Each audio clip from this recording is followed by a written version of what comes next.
As my friend David Altman once said, sometimes you gotta have some skin in the game. Hi, this is Barry Phillips with 10-Minute Torah, day number 2 of Torah portion Chayei. So we continue now in chapter number 23. Abraham has arrived on the scene to where his wife Sarah is died. Perhaps her body has been prepared, and he goes in to mourn for her. After a time of weeping and mourning over his dear wife, the word says that Abraham rose up and he spoke to the sons of Het. And in chapter 23 of Genesis, verse number 4, he says, I am a foreigner and a sojourner among you.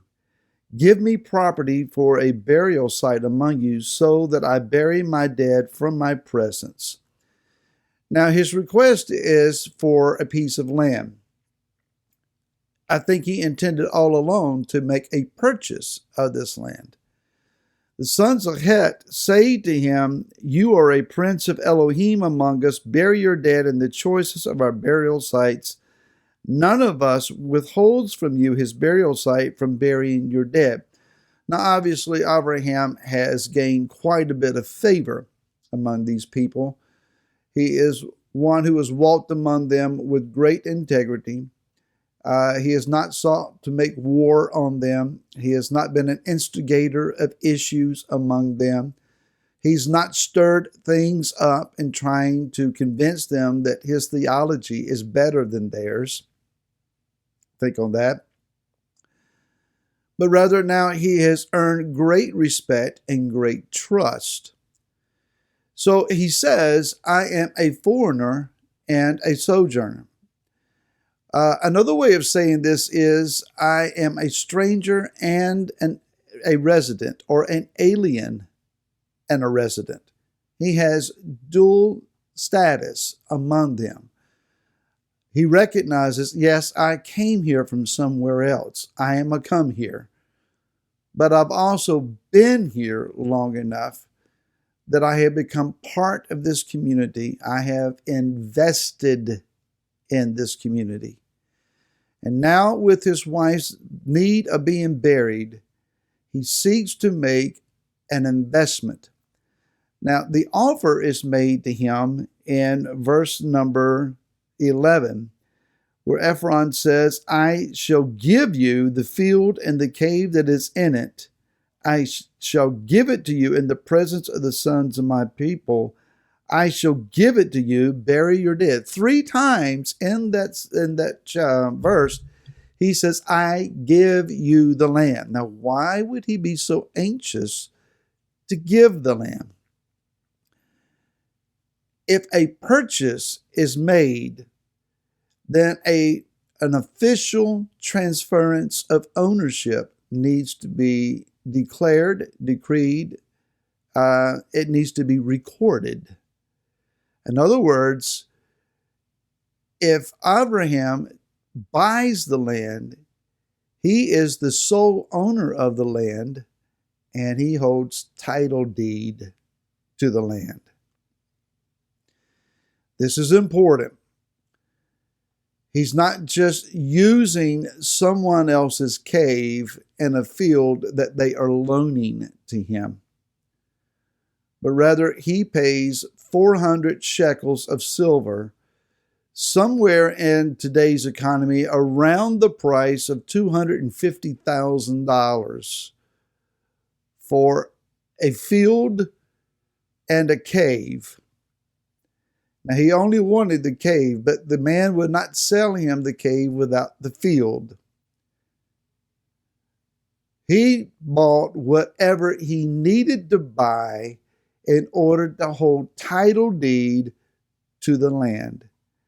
This is the beginning of the investment into the land, sowing one's life and wealth and time and attention, their energy into the land. Whatever is important to you is what you invest your time, your focus, and your money on. Your time, your focus, and your money. When you look at where you're spending your money and what you spend your time thinking and dreaming about, and what you spend your time dealing with, there is your priority, your system of importance. At some point, there needs to be a moving of importance from things in exile to things in the kingdom. It's true that you and I cannot make Aliyah. I do not agree with those who feel like that they can go through a rabbinical conversion of some sort and dance through linguistic hoops about who Messiah is and his name, etc., in order to be taken as a Jewish convert and then make Aliyah to the land. If you don't have a job there, if you don't have a calling to be there at this moment, if you don't know the language, you have no business being there yet. We're going, but we're not ready yet. So what do? We invest in the land. We find places to put our money where our heart and our mind and our attention is. But it's also not just the land of Israel. It is the reality or the entity of Am Israel. While the land is limited to us, the body that belongs in the land is not. The body of Am Israel, we are varied in our opinions and our theologies and our titles and our explanations of things and our adoption of things. But we're nonetheless the same entity. You can invest. You can put some skin in the game of investing in one another. Rav Shaul speaks about how often he had been in perilous times, in perils of the deep. He had been shipwrecked numerous times. He had been beaten and left for dead. He had been stoned. He had been imprisoned. He had been hungry. He's been without clothing. He said, among the perils, he said, I was in the perils of false brethren. What a horrible place to be. When Yochanan and Kepha came back from being tried about healing the man at the gate, they rejoiced that they had been ridiculed or suffered some system of persecution. Later, when they were whipped and bore whip marks on their bodies for their testimony, they didn't complain. They didn't file suit. They didn't seek to get justice in the courts. They rejoiced. They put some skin in the game. It's all about investing so that you can have title deed.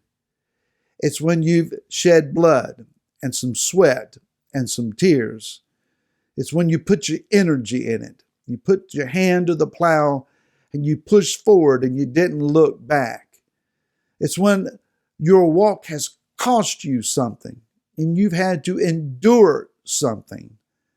It's when you've had to persevere through prayer and crying out until the prayer got through. I'm being reminded repetitively in the last couple of weeks that Daniel prayed. He was heard the first day that he cried out in Daniel chapter 10. And the messenger said, we heard you the first day, but I've been battling for 21 days to get the answer to you. Sometimes you pray and you get answered, but then you have to pray until you get the answer. Yah is looking for those that are willing to invest. Abraham invested in order to get the title deed.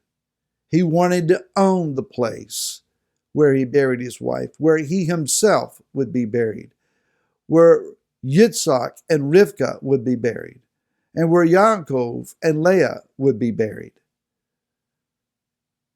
Yeshua in the book of Revelation is given a scroll with 7 seals.